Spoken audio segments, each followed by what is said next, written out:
Hello dear students, this is Nandini Khatare, Assistant Professor, Department of Forensic Science, Kristu Jayanti College, Bangalore. Today in this video lecture, we will be studying about collection, preservation and packaging of biological evidence. So let's discuss about what is biological evidence first. Biological evidence comprises of physiological fluids and tissues. They can determine identity through DNA extraction and sequencing of physical state such as intoxication or poisoning. Common biological evidences that are encountered in crime scene include blood, semen, saliva, vomit, sweat, hair, fiber, urine and fecal material. The common sites of biological evidence include weapons, clothing, glass, walls, bodies and towel beddings in case of blood. Blood is usually found red in color, but with aging it could turn brown or blackish in color. Second common evidence, that is semen, is usually white or yellowish thick fluid which is usually found in garments, bedding, surfaces involved in sexual assault cases.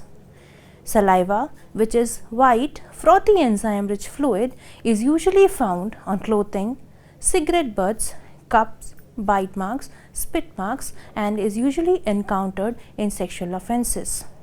Vomit, which could be yellow, green or blackish in color and can contain undigested food, is usually found on ground, clothing, often associated in poisoning cases.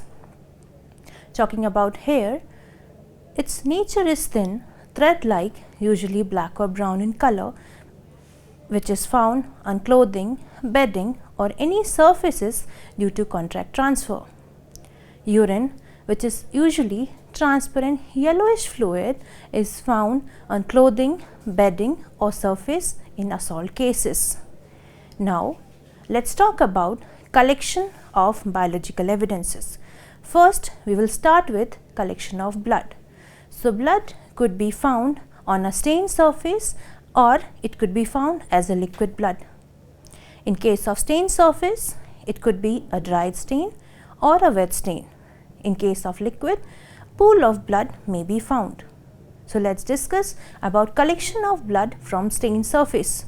Stained surface में dried blood stain usually has to be photographed from all angles, label each of the sample clearly and we have to use moistened sterile cotton swab to collect the stain.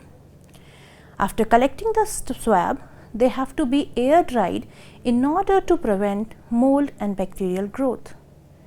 When talking about blood stain which is wet, we have to use sterile gauze or swabs to collect. One has to dry the blood on site before packaging or keep it cool during transportation to prevent degradation. For areas with multiple blood stains, collect each sample separately to avoid contamination. When talking about liquid blood, the liquid blood is collected using a sterile syringe or pipette, transferring it into a glass or plastic vial. Preservatives like sodium fluoride, which act as an anticoagulant agent, or EDTA or heparin could be added to prevent clotting and bacterial growth. After collecting the blood, it has to be stored in vials in a refrigerated container to prevent decomposition until analysis. Now, talking about collection of semen. Semen is usually encountered in sexual assault cases. It could be found on a stained fabric surface, on immovable surfaces or on body parts. When talking about stained fabric or surfaces, for fresh or dried stain, one has to air dry the fabric. Then carefully handle the fabric to avoid damaging spermatozoa in the stain. Then we have to collect the entire stained article, for example, bed linens or clothing, without folding or crushing and packaging it in a paper bag to prevent condensation and mold. When a stain is formed on immovable surfaces, then We have to use a sterile cotton swab slightly moistened with distilled water to fit the sample. Allow the swab to air dry and place it in a labeled paper bag or envelope. If a semen is found on body, swab the area using a sterile cotton swab moistened with saline. Swabs should be air dried thoroughly before packaging. Next common evidence, that is saliva, is usually found on clothing, cigarette butts, bite marks or body swabs. When it is found on clothing, cigarette butts or container, the entire item has to be collected and stored in a paper envelope or bag. If saliva is dried on a surface, moisten a sterile cotton swab with distilled water and then swab the area, ensuring to collect a good sample for analysis. Allow the swab to dry and store it in a paper envelope. In case of bite mark or body swab, gently swab the bite marks or other areas with a moistened sterile cotton swab. Air dry the swab and package it in an envelope for analysis. Now, talking about vomit collection. Vomit could be found on the surface or it could be found with the soil or ground. If it is found on a surface on a removable object, collect the entire object in a sealed, leak-proof container. For liquid blood, use a sterile pipette or syringe to transfer it into a leak-proof vial or plastic bottle. If vomit is found on soil or ground, it should not be mixed with soil and has to be carefully scraped it off with a sterile spatula or spoon.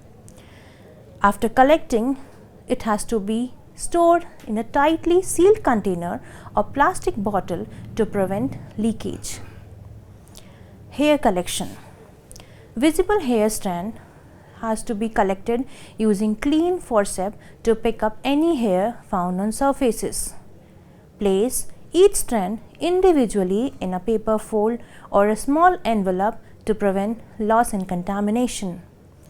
Label each collection clearly, noting the location and context. If a hair is found on clothing or on fabric, it has to be avoided disturbing. Collect the entire fabric piece or selection and place it in a paper bag. Talking about urine collection, liquid urine, if is pooled or in a liquid form, use a sterile pipette or syringe to transfer it into a vial. Preservatives like sodium fluoride or thymol can be added to inhibit bacterial growth. Store in a cold, dark place until laboratory analysis. If the urine is found on stains or on fabric, then one has to air dry the fabric samples thoroughly. Place them in a paper bag for storage. Never use plastic bags as they can promote bacterial growth and degrade the sample. Now, talking about preservation and labeling requirements for all the samples. When talking about labeling, ensure every package or container is labeled with a crime scene location, date, time and collector's name. Also, include a chain of custody form to track evidence handling. Talking about storage conditions. Biological samples are typically stored in cool and dry places.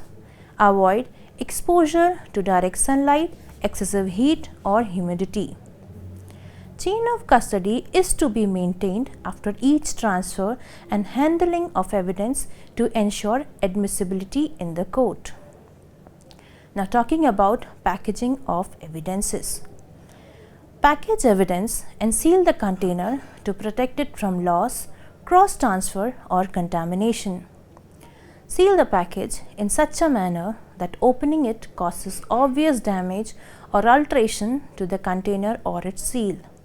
Use paper bags, envelopes, boxes and similar material for all biological evidences. Avoid plastic packaging. Make sure that all swabs and evidence are dry. Package each item separately. Avoid mixing of items to prevent cross-contamination.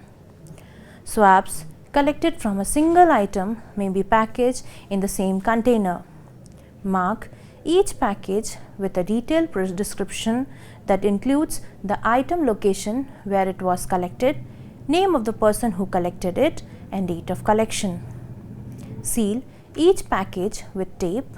Staples are not considered as a proper seal.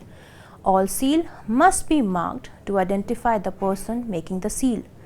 Mark through the seal with name or initial and date. Integrity of the item often is maintained through the package's documentation. The documentation includes all marking, seal, tags and label used by all the involved agencies. Therefore, it is critical to preserve all the document, packaging and label. Thank you.